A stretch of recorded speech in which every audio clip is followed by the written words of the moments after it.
आता मी पुण्यातील स्वारगेट डेपोवरती आलेली आहे। इथे येण्याचं कारण म्हणजे 26 फेब्रुवारी 2025ला स्वारगेटच्या मध्यवर्ती भागामध्ये एका मुलीसोबत अत्याचाराची घटना घडली होती।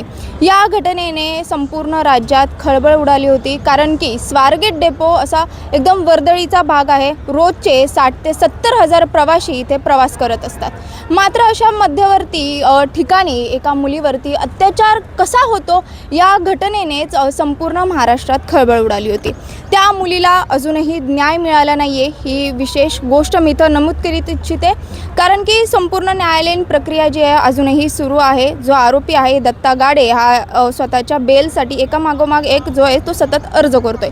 मात्र या संपूर्ण घटनेनंतरनं प्रशासनाने सरकारने स्वारगेट डेपोवरती महिलांच्या सुरक्षेबाबत काही उपाययोजना आम्ही निश्चितरित्या करू असं आश्वासन दिलं होतं। त्याच्यानंतरनं परिवहन मंत्री प्रताप सरनाईक असतील, माधुरी मिसाळ असतील, ते वारंवार या सगळ्याच्या गोष्टीवरती फॉलोअप घेत होते। महिलांच्या सुरक्षेसाठी आम्ही काय अजून करू इच्छितो असं सातत्याने सांगत होते।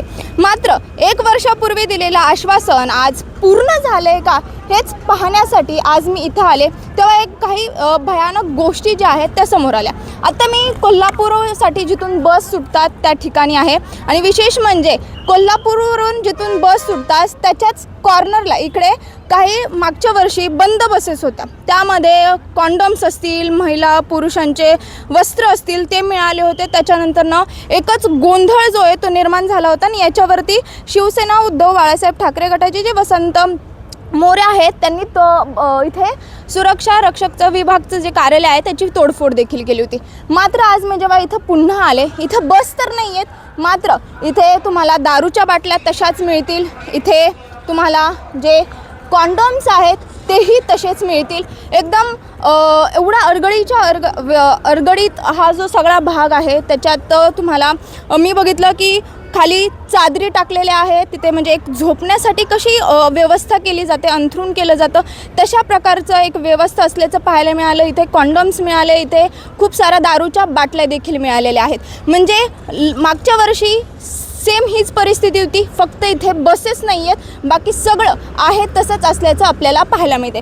तसंच इथे आपल्याला कचरा जो आहे, घाणीचं साम्राज्य इथे पाहायला मिळते। महिला ज्या आहेत म्हणजे इथले कर्मचारी, सफाई कर्मचारी इथेच कचरा आणून टाकतायत, आणि शेजारीच इथे आपल्याला बस असल्याचं पाहायला मिळते। म्हणजेच नागरिक जे आहेत ते इथून प्रवास करताना आपल्याला एकंदरीतच पाहायला मिळते।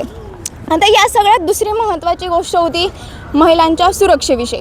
2 मुद्दे याच्यात आहेत की इथे महिला कर्मचारी वाढू, सुरक्षा रक्षक जे आहेत त्या वाढू असं सरकारने म्हटलं होतं, आणि दुसरं अत्याधुनिक, विशेष शब्द आहे हा, अत्याधुनिक CCTV आम्ही इथे लावू असं म्हटलं होतं। या भागात कुठेच तुम्हाला CCTV मिळणार नाही, अत्याधुनिक तर लांबची गोष्ट आहे, साधा CCTV ही तुम्हाला या भागात मिळणार नाही आहे। तसंच इथे महिला सुरक्षा रक्षक जे आहेत ते देखील नाही आहेत। मग सरकारने हे जे आश्वासनं दिली होती ती कुठे गेली, त्याचं काय झालं असा प्रश्न साहजिकच या सगळ्यातून उपस्थित होतोय। एकंदरीत पाहायला गेलं तर आज या संपूर्ण घटनेला 1 वर्ष झालं।